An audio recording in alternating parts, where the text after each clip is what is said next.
Study number 10 का पहला question कहता है with respect to purchase sale of the plot which was meant for farm house by mister Darshan who would be the considered as a benamidar. देखते हैं इसने दर्शन वाले ने क्या गलती करी है।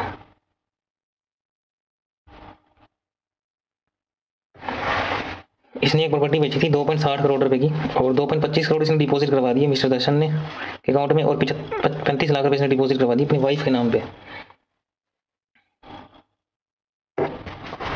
एक तो गड़बड़ कर दी इसने, 35 लाख रुपए इसने जमा करा दी वाइफ के नाम पे।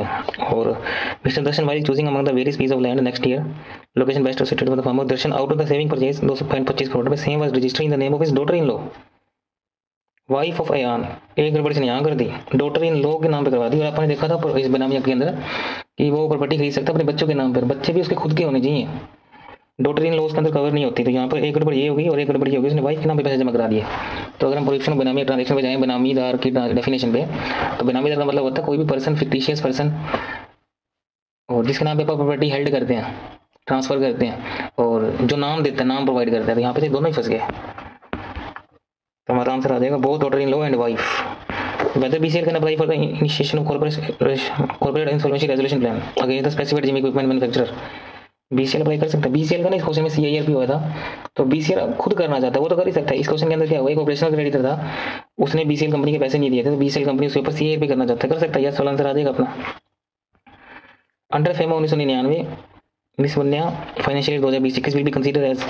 देखते हैं उसने कितने दिन डेज वगैरह दिए हुए हैं क्वेश्चन में। ये मिस वन्या सिस्टर ऑफ जय stay back in India first project के लिए आई है। लॉकडाउन वाज अनाउंस हो गया तो वो यहीं पे आई हुई है। स्टूडेंट ऑफ द, ये स्टूडेंट है मेडिसिन की, अच्छा एजुकेशन पर्पस के लिए यहाँ पे रखी हुई है। तो बस फिर अपना तो ये पर्पस ही नहीं है, मैटर ही नहीं करता। 234 दिन रही है, 180 दिन के ऊपर, 182 दिन के ऊपर तो रही है, लेकिन पर्पस एजुकेशन है। आउटसाइड इंडिया माना जाएगा इसको, PRO माना जाएगा।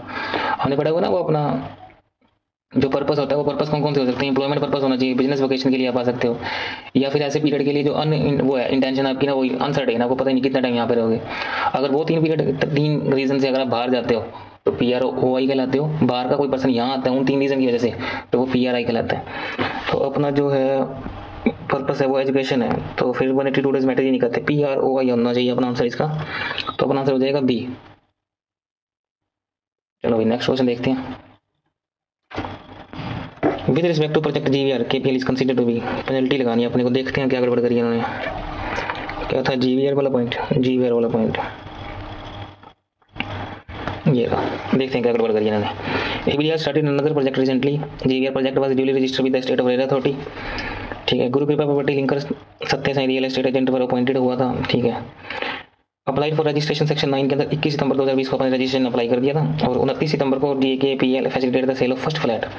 अनदर ऑन 10 अक्टूबर 2020, 12 अक्टूबर 2020 को GKPL को इन्फॉर्म किया गया डेफिशिएंसी, अथॉरिटी ने उसको बताया कि एप्लीकेशन में डेफिशिएंसी है उसको पूरी कर, और GKPL फेल्ड हो गया रीजनेबल एक्सप्लेनेशन देने में, तो फिर उसका रजिस्ट्रेशन तो हुआ ही नहीं।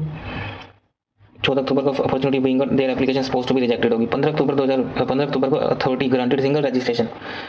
अच्छा सिंगल रजिस्ट्रेशन दिया 15 तारीख को, तो उससे पहले तो भेज ही नहीं सकते, गड़बड़ कर दी इसने। अपना रजिस्ट्रेशन ही 15 अक्टूबर को है,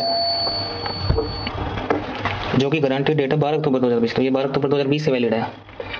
चलो तो अपनी गड़बड़ क्या कर दी, 29 को आपने भेज दिया था वो, 29 सितंबर से ना 12 अक्टूबर कितने दिन हो गए अपने, 13 दिन। तो 13 दिन की 10,000 पर डे पेनल्टी होती है, 1,30,000 रुपये। या तो ये पेनल्टी लगती है या फिर ये कॉस्ट का 5%, वो चेक करते हैं कितने 65 लाख का 5%, 3,25,000 रुपये। तो अपना आंसर देखते हैं, 1,30,000 3,25,000 मैक्सिमम जा सकती है ये।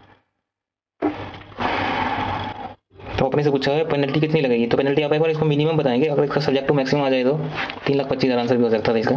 तो अभी अपने को ये नहीं पूछा होगा, तो अपने पूछा है इसके ऊपर पेनल्टी कितनी लगेगी, तो अपन देंगे 1,30,000 पेनल्टी लगेगी इसके ऊपर। तो अपना आंसर ए होना चाहिए। मैक्सिमम इसकी होती है 5% ऑफ कॉस्ट की। Identify which of the following reason make the acquisition of flat in India, mister Natasha in her joint name invalid.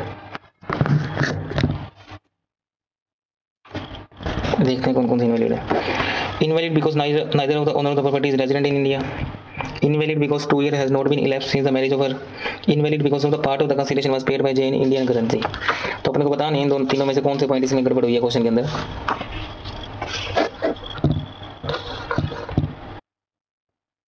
एक तो ये रहा, इनकी ना मैरिज हुई है अगस्त 2019 के अंदर, मैरिज टुक प्लेस अगस्त 2019 और प्रॉपर्टी खरीद ली सितंबर 2020 में, अभी 2 साल हुए भी नहीं, तो एक तो अपना वो सेकंड वाला आंसर हो जाएगा, और उसमें थर्ड था इंडियन करेंसी वाला, वो भी गड़बड़ हो गया उसका।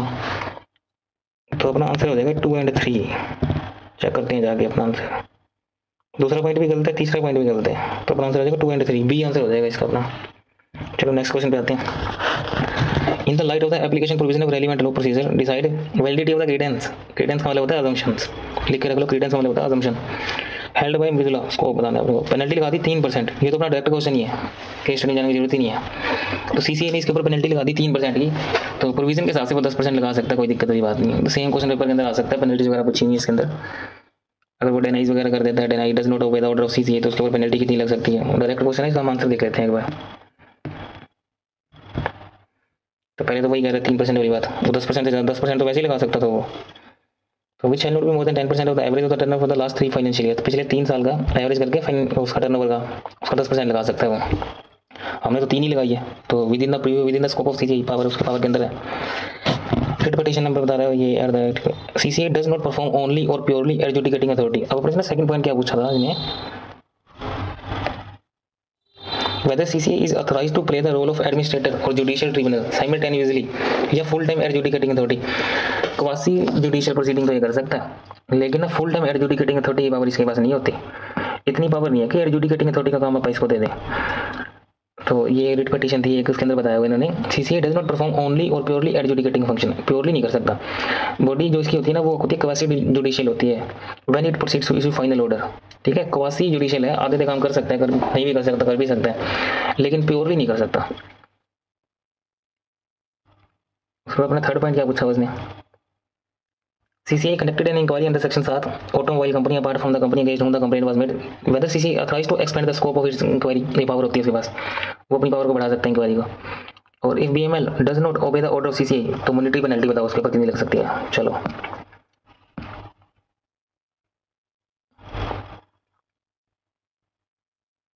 CCA is well within the power to expand the scope of inquiry। ठीक है, उसके ऊपर इसने थोड़ा सा प्रोविजन लिख दिया, सेक्शन 19 है कंपटीशन एक्ट 2002 का, उसके ऊपर उसमें ये लिखा हुआ है कि इसके पास पावर होती है बढ़ाने की। सेक्शन 13 में competition, if a person fail to pay any monetary penalty impose, commission जो उसके ऊपर लगाई थी, commission is the opinion it would be expedient to recover the penalty. अगर पेनल्टी रिकवर करनी है उसे, तो वो पेनल्टी रिकवर कर सकते हैं उसे। Where reference has been made by the commissioner recovery of penalty, person upon whom penalty has been imposed shall be deemed to be the assessing default। इसको ना जिसके ऊपर पेनल्टी लगाई जाती है उसको असेसिंग डिफॉल्ट मान लिया जाता है इनकम टैक्स एक्ट 1961 के हिसाब से। तो जो प्रोसीडिंग होती है ना फिर सेकंड शेड्यूल वाली, वो सारी इसके ऊपर लग जाएंगी, जैसे रिकवरी की जाती है सेकंड शेड्यूल के हिसाब से पेनल्टी इम्पोज करके। BML अगर does not obey the order of penalty CCA, तो CCA में make reference to concern income tax authority और रिकवरी ऑफ पेनल्टी वो करवा देगा इनकम टैक्स ऑफिसर से। BML shall be deemed to be the assessing the default under income tax. अब BML को क्या मान लिया जाएगा कि इसने ना इनकम टैक्स का डिफॉल्ट कर दिया, तो इनकम टैक्स एक्ट के अंदर जैसे प्रोसीडिंग होती है ना, रिकवरी होती है अमाउंट की, वैसे पेनल्टी की अमाउंट की रिकवरी की जाएगी इसके अंदर।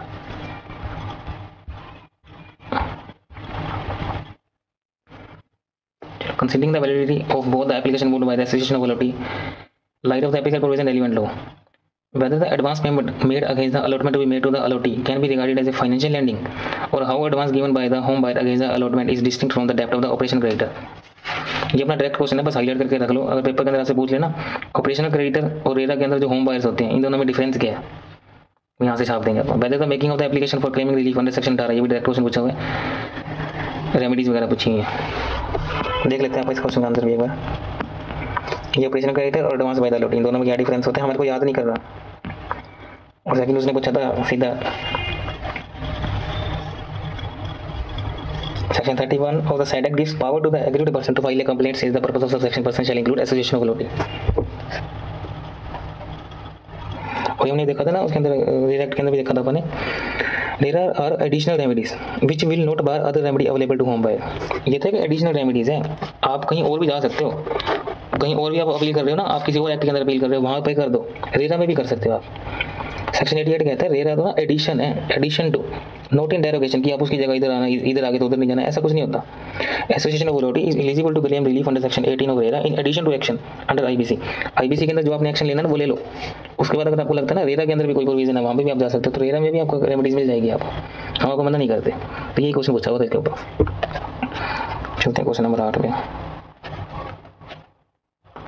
Mr. Manor wishes to sell his share of agriculture land situated in India to repatriate the sale proceeds outside India. Whether he can buy a separate house for Natasha, तो बस वो वही होते हैं, उसके ऊपर बातें माननी पड़ेंगी उनको, आरबीआई की अप्रूवल लेनी पड़ेगी। ठीक है, कर तो सकता ही है वो। फॉरेन एक्सचेंज मैनेजमेंट एक्ट के अंदर सेक्शन 6 का सब सेक्शन 5 दिया हुआ है, successor shall not except general और स्पेसिफिक परमिशन लेके आरबीआई की रिपैट्रिएट कर सकता है outside India. If such person is a non resident NRI person of Indian origin resident outside India, he utilize the remittance facility available under the foreign exchange management. A person resident outside India may hold, own, transfer, invest in any Indian currency security immovability situated in India if such currency security property was acquired, held, owned by such person when he was resident in India. जब वो यहाँ पे India का resident था ना, तब उसने कोई प्रॉपर्टी यहाँ पे खरीदी थी, अब वो बाहर चला गया, तो क्या वो उस प्रॉपर्टी को अभी भी होल्ड कर सकता है? हाँ, होल्ड कर सकता है। ये तो पूछा था आपने से, क्या पूछा था? Manohar wishes to sell share of agriculture land situated in India. उसकी ना कोई लैंड थी एग्रीकल्चर लैंड, वो बेचना चाहता है और यहाँ से पैसे आगे बाहर लेके जाना चाहते हैं, तो क्या वो ले सकता है? तो बिल्कुल लेके जा सकते हैं। या उसको वो प्रॉपर्टी इनहेरिटेड हुई थी, या वो उसने जब वो यहाँ पे था ना तब खरीदी थी, तो Manohar is allowed to transfer agriculture land. लेकिन भाई पैसे लेके जा रहे ना, आरबीआई को जरूर बता दिया।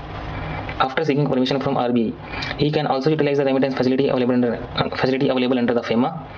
FEMA or any regulation thereunder has nothing to do with the purpose of application of repatriate proceeds abroad. आपको नहीं रोकता, आप लेके जा सकते हैं, बस RBI की अप्रूवल ले लेना।